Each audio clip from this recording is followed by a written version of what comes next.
All right, so here we are for the second part of your exam review. So let's look at number 9 here. Find the x and y intercepts of the following functions. All right, well, let's do A. So what happens at an x-intercept? X-intercept is where a graph crosses the x-axis, so that means that the y value has to be 0. So let's say 0 equals x plus 3, x minus 5, over x plus 4, x minus 3. Okay. Well, now, how does that equal 0? Well, that's only possible if the numerator on top equals 0. So that would happen whenever x equals negative 3 or x equals 5.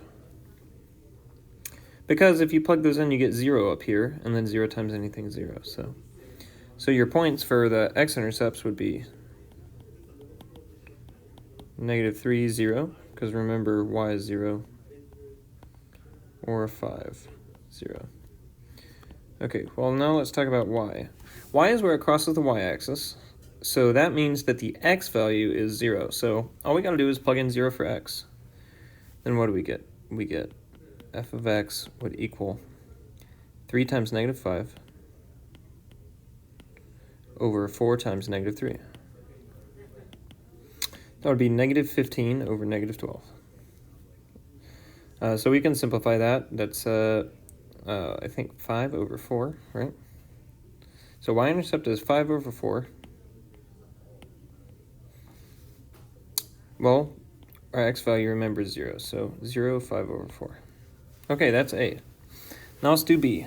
So same deal. So let's think about the x-intercept. Let's find where y equals 0. So 0 equals x plus 2 over x squared minus x plus 3. Well, this is only possible numerator 0, so that would be x is negative 2. Our point negative 2 is 0. So let's write that here.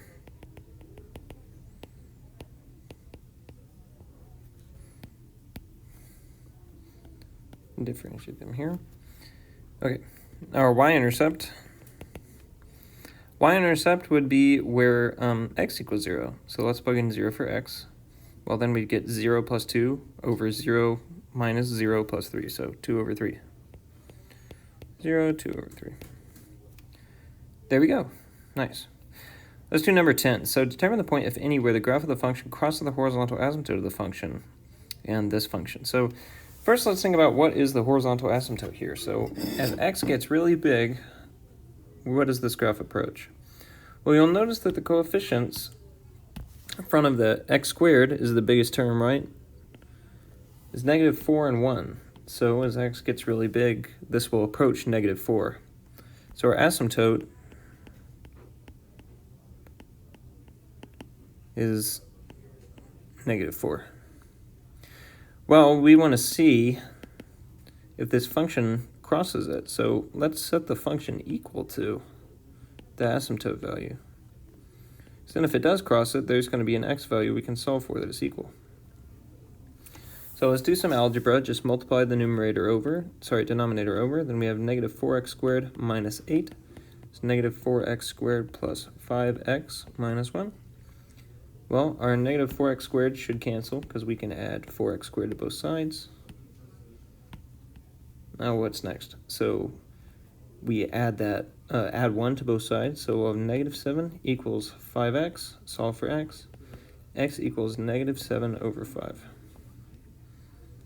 Okay, well, that's where it would cross at this point, negative 7 over 5. So our point would be negative 7 over 5. Negative 4. Cool. Okay, excellent. We got our asymptote. Okay, determine if the relationship defines y as a function of x. So looking at A, what makes it, firstly, let's think, what would make it not a function? Well, that would be if two different x values give you the same y value. Is that the case here? We have 4 values, and our y values are 4, 2, 0, and negative 2. So the y value is never repeated, so I would say yes. And that's because the same x value doesn't give you different y values here. We have 4 different x values and 4 different y values. Okay, now let's look at b. So here I would say, well, 2 goes to 13, 3 and 4 both go to 25. So again, you don't have the same x value giving you 2 different y values, right? It's okay. I would say yes here. You might be thrown off that 3 and 4 both give you 25, but that's actually all right, because these are 2 different x values giving you the same y value. This is fine. The problem would be if the same x value gave you more than 1 different y value, but that's not the problem here. What about C? Well, you can quickly do the vertical line test and see that this would be no. And this is again because the same x value, for example 1, gives you 2, or more than 2 actually, a bunch of different y values. You have 4 different y values at least here for 1 value of x. That's not good. Let's go back to B maybe. An example of one that would be bad. Well, maybe bad's not the best word. Example of one that would be incorrect is, let's say if 2 gave you 13 and 25. This would be no good. This wouldn't be a function. Okay, determine if the function is 1-to-1, give an explanation. So let's look at A. 1-to-1, that means that every input gives you exactly 1 output. Basically that the y values, they don't repeat. A, well, what do you think? It's a cubic function, so we know it'll look something like this. It's shifted up by 8 units, so it should be like that, right? Well, the outputs here, they never repeat. The ends are pointing the other ways, and it doesn't give you, it doesn't double back or anything. So A, yes, this is 1-to-1. And I think the graph would be a simple way to solve this. Okay, so B, x squared minus 6. Well, this one, degree 2, right, x squared, so that's a parabola. That's shifted down 6 units, like this. Well, notice since it's a U shape that if I draw a little line like this, that 2 different values of x are going to give me the same value for y. That's fine. That's still a function, right? That's not 1 value of x giving you 2 different values of y. It's the other way around. This is okay. But that means it's not 1-to-1. You can give a specific example even. For example, if you plug in, let's plug in 1. If we plug in 1, we get 1 minus 6, right? 1 squared minus 6. Should be negative 5. Well, what if we plug in negative 1? Well, negative 1 squared is 1, so that's 1 squared minus 6, negative 5. So here we have two different inputs that give us the same output. So this is not 1-to-1. You can almost say the same thing on this next one. You can just look at it horizontally here. Notice here that if we plug in, again, 1 gives us back 2, right? Well, negative 1 also gives us back 2. So it's not 1-to-1. Okay, so now we're going to use compositions of functions to determine if the 2 functions are inverses of each other. Okay, and then show all of our work. So let's start with A over here. So f of x is 4 over x minus 1, and g of x is x plus 4 over x. Well, 2 functions are inverses, then they should undo each other. Basically, if we plug in x to f of x, and then we plug that into g of x, we should get back what we originally plugged in. So we should get back x. So let's try taking g of x here and plugging it in for f of x. So that would be 4 over x plus 4 over x minus 1. Well, we got to get a common denominator here on the bottom, so plus 4 over x minus x over x. Well, that'll make the x's go away on the numerator of the denominator. So that would be 4 over 4 over x. Well, that's just x. Okay, well, those look like they're inverses. Let's do it the other way, just to confirm. So this time let's take f of x and plug it in for g of x. So this would be 4 over x minus 1 plus 4 over 4 over x minus 1. Well, same thing, let's get a common denominator here. So that would be 4 over x minus 1 plus 4x minus 1 over x minus 1 over 4 over x minus 1. Okay, well, if we distribute this 4x minus 1, yeah, 4x minus 4. Okay, well, then we get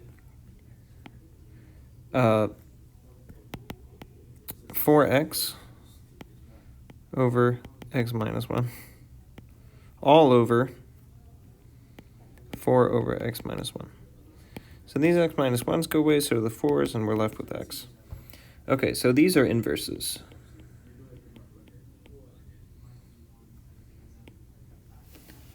So A is good. Now let's look at B. Let's do the same thing. So let's plug let's plug S into R. So then we'll have negative 2 plus 6x minus 2 over 6.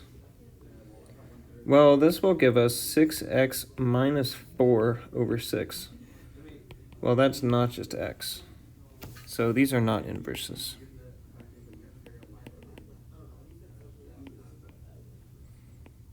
Oh, x there. Okay, so number 14, let's find the inverse functions of each of these functions. So we know that they're one-to-one, so we don't need to worry about anything funky because it says each of them is a one-to-one function. Okay, first, so f of x equals the cubed root of 2x minus 5. So we'll write it like y equals cubed root 2x minus 5. Well, let's just solve for x here. Let's go backwards and solve for x. So how do we undo a cubed root? Well, we cube both sides. So y cubed equals 2x minus 5. Now, how do we isolate x? Well, y cubed plus 5. Let's add 5 to both sides. And all that's left is to divide by 2.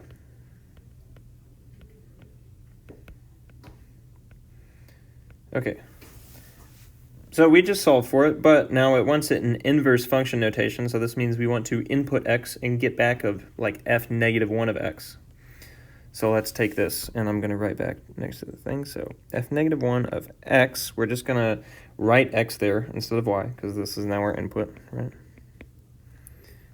Plus 5 over 2. There we go, we found an inverse function. So let's do the next one. And that would be x minus 4x plus 2.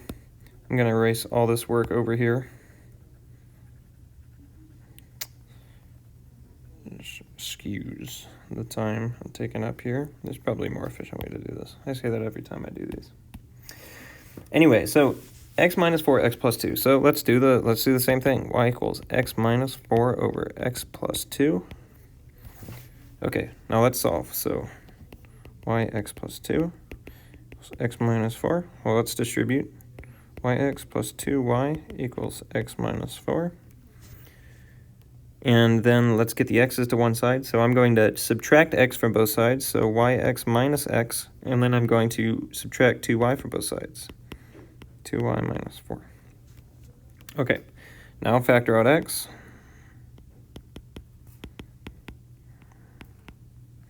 Then divide by y minus 1.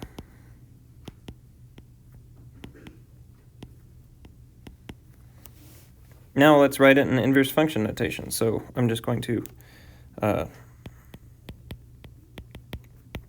our output like that. Negative 2x minus 4 over x minus 1. So just an explanation, when it says inverse function notation, all it's talking about is it wants this thing right here. It wants you to plug in f into a negative like a little negative exponent on the f there. That's just saying that this is an inverse function. So maybe I'll write that over here. So f negative 1 of x, negative 2x minus 4 over x minus 1. Okay, so 15. Evaluate this function. F of x is 6 to the x power at the given values of x, and then round to 4 decimal places if needed. Okay, well, I mean, we're just going to plug these straight into our calculator and round for some decimals. So first we have 6 to the negative 3 power. Well, I'm just going to put that in my calculator. 6 to negative 3, 0.0046. So let's put that one in your calculator. So next, we have 6 to the 3.8 power. Okay, well, just keep going. So 6 to the 3.8 looks like 905.6799. Cool. All right, well, now 6 to the square root of 13 power. Putting that in our calculator once again.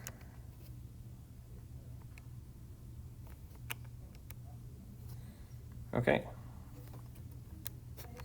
And that would be 639.2404. And next we have 6 to the pi power. 6 to the pi power.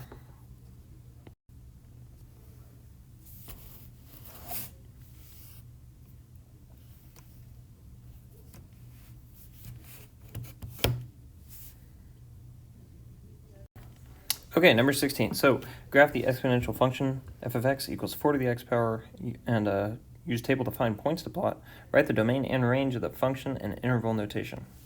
I'm going to write a little table over here for number 16. So x, then 4 to the x power. Okay, let's go. Let's start at negative 2, negative 1, 0, 1, 2, 3, and 4. How about that? Well, let's start with these ones that might be easier. So 4 to the negative 1 power, that would be 1/4, right? 4 to the negative 2 power, that would be 1 over 4 squared, so 1 over 16. You can also plug these in your calculator if you're unsure about using negative exponents. 4 to the 0 power would be 1. 4 to the 1 power, 4. 4 squared, 16.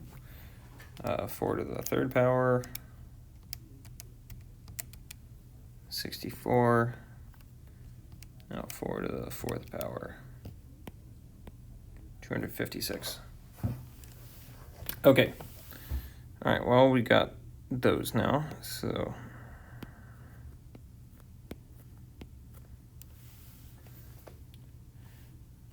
let's write our axes. So the scale is going to get pretty big pretty quick, so let's say that this over here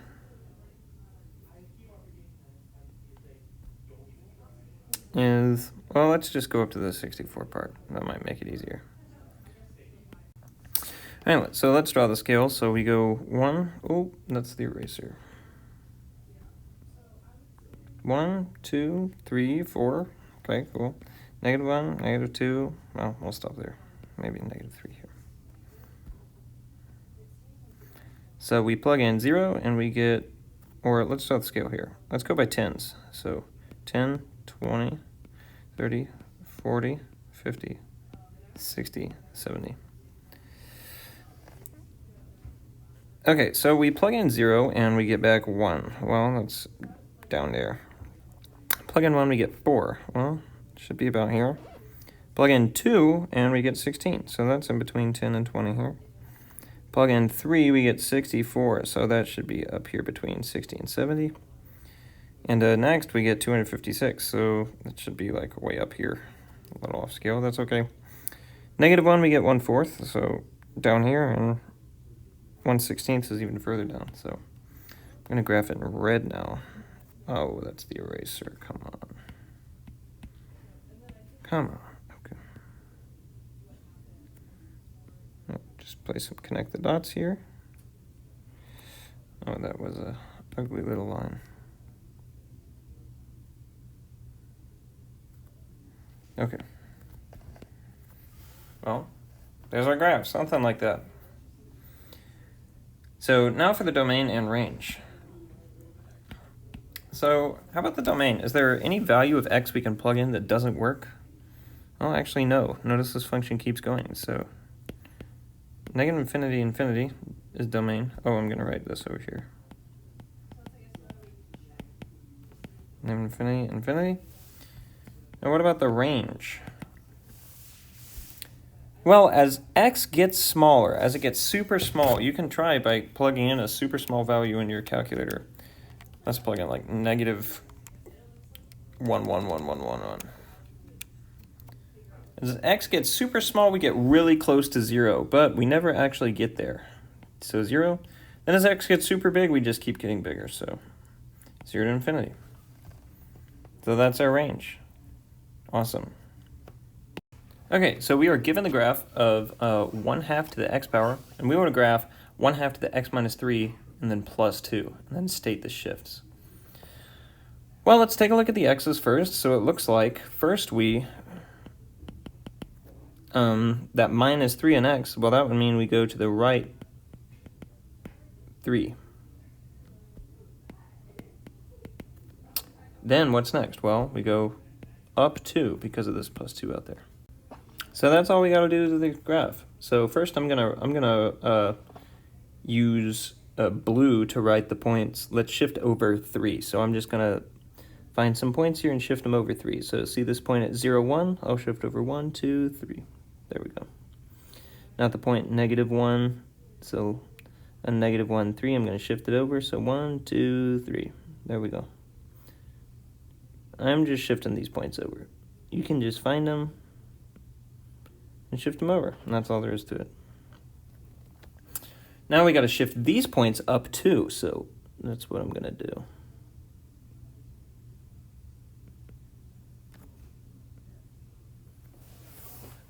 Now you want to follow this green line here. Oh, and then the asymptote originally here, right, would be at 0, but we shift it up 2, so there's our new asymptote. Oh, that was nasty. I need to get a little bit better at drawing graphs digitally, huh? So there we go. In green, that's our new function. And we stated the shifts. Okay, so Karen needs to borrow $15,000, and she has 3 options. 5.5% simple interest for 4 years, 5.25% interest compounded monthly for 4 years, and then 5% interest compounded continuously for 4 years. So, A, we want to know how much total interest would Susan pay for each option. I guess instead of Susan, it means Karen. I'm assuming it's supposed to be the same person. Oh, Kara, my bad. Okay. Kara, okay. So first, let's look at simple interest. I'm going to do all this work over here. Well, simple, I, the amount of interest you pay, is PRT, where P is the amount, R is the rate, and T is the time. Well, called simple interest for a reason, so just plug it in. 15,000 times 0.055, remember that's 5.5%, and 4 years. So let's just put that in the calculator.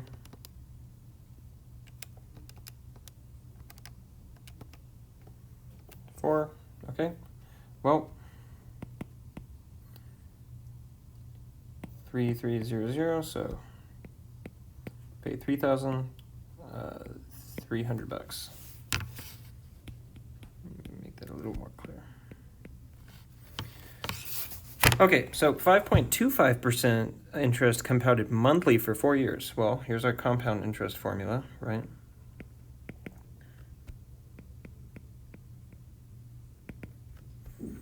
A equals P 1 plus R over N to the NT.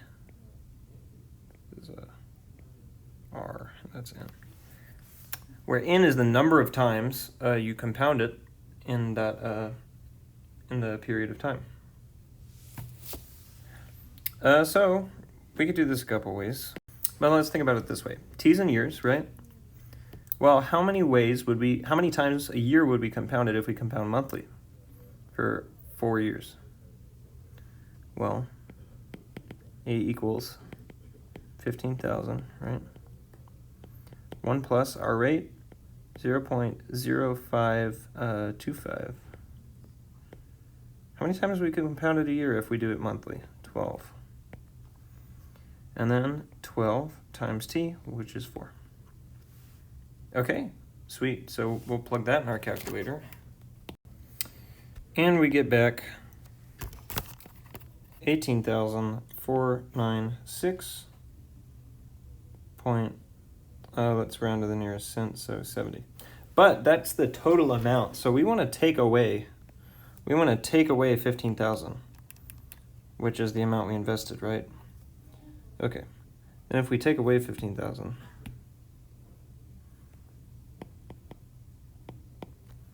we get 3,496.70. Okay, there we go. Now, 5% interest compounded continuously for 4 years. I'm going to write this down and to the left. So remember, continuous